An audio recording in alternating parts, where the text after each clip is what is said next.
I also witnessed something with my own eyes. I saw a school where children had no chairs to sit on and tap water to drink. This blew my mind in a negative way. Dear citizens, these were all in the hometown of a man who has been also a vice president for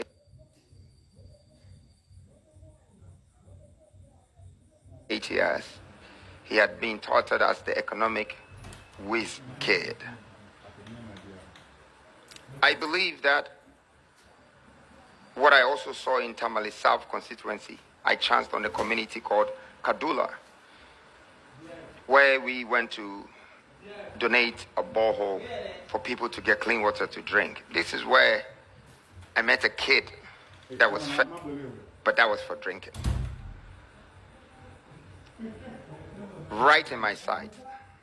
It is a constituency controlled by a former majority leader in parliament, president, who is also part of the candidate competition. I was touched to establish a guinea fowl farm, not stand the poverty I saw. Fortunately, none of the guinea fowls has flown away. They're all intact. And I pray that they multiply in many other places to provide clean drinking water for people. There were hospitals who didn't have water in Wale Wale. This I did in many other areas. But I question myself, if all these leaders cannot simply cater for their constituencies, how can we entrust the whole nation in their hands? This is a question I was asking myself, but now I think it has become a public question for all Ghanaians, and I hope we find the right answer.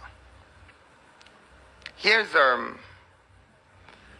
2 months that I have dedicated to travel around my country, and not only to do a campaign, but also to research, the potential opportunities in these areas. So now I'm having to cross from the north. After going through Tamale, Bolega, in the upper east, upper west, northeast, coming down to Savannah, I realized that there was a pathway that takes you to the Voltarian sector, which is Oti. And now we were going back on the river Afram, which would take us to Oti, Dambai. This region was highly deprived. I saw the worst primary schools here. The teachers did not have an office to sit. The headmaster sat under the tree. The kids sat on the floor, and there were no chairs.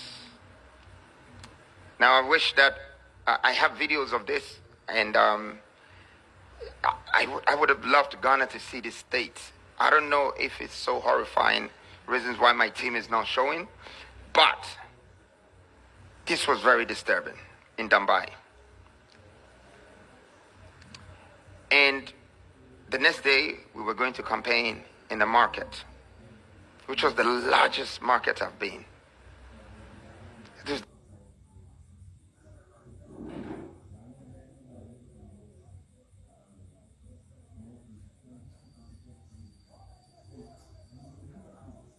biggest.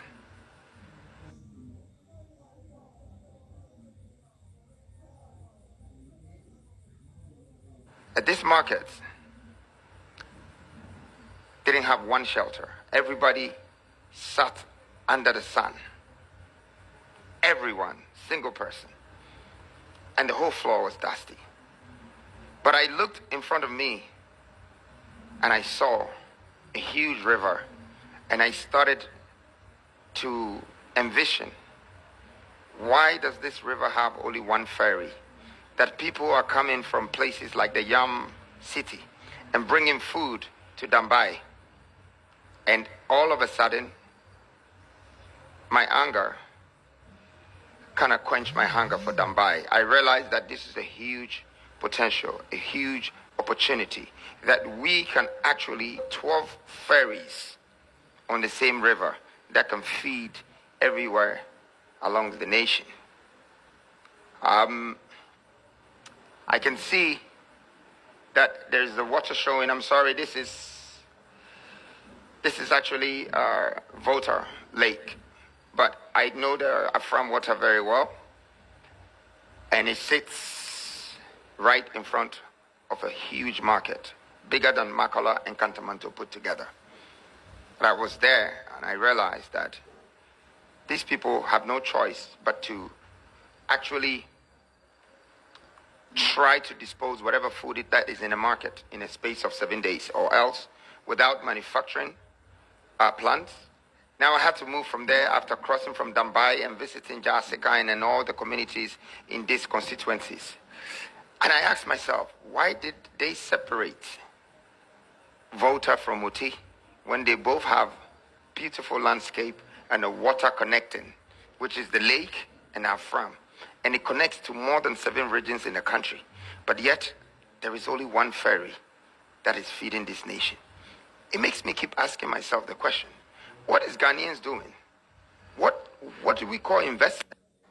Why are we not using these things that we have? And in fact, this is the only ferry you see on our farm water, and see how huge this water is. And it took us only 20 minutes to cross from one part to the other. When I got to Ho and I got to other parts of Volta region, it was the same thing on the lake. In fact, they didn't even have a ferry. They had a canoe with a boat. People have no access to capital, no government support. Hohoi and Ho could have been like Beverly Hills, but it's well underdeveloped. Keta was one of the favorite and the best landscape I saw in Ghana. In fact, Keta has a lagoon that meets the sea, a multi-billion-dollar development opportunity that will make Ghana have the likes of Miami and Dubai, the biggest tourist attraction. Talking about all of these places, we were not stopping. We were just moving through everywhere. And the next place we were supposed to be Western and the Western North. The Western North and the Western. Prestia, Takwa, Asangrogwa, yes, and Wasa Ekropon. Some of the names I've forgotten. Please pardon me, but it was a lot of names. But I remember Wasa Ekropon very well.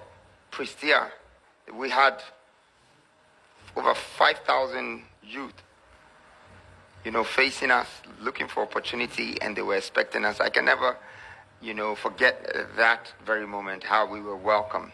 But the thing is, we drove over 2 hours on untarred road. We saw that the largest gold mines owned by foreigners were situated in these areas. But worse roads, highly polluted environment. In fact, this is the richest region in the country, the Western.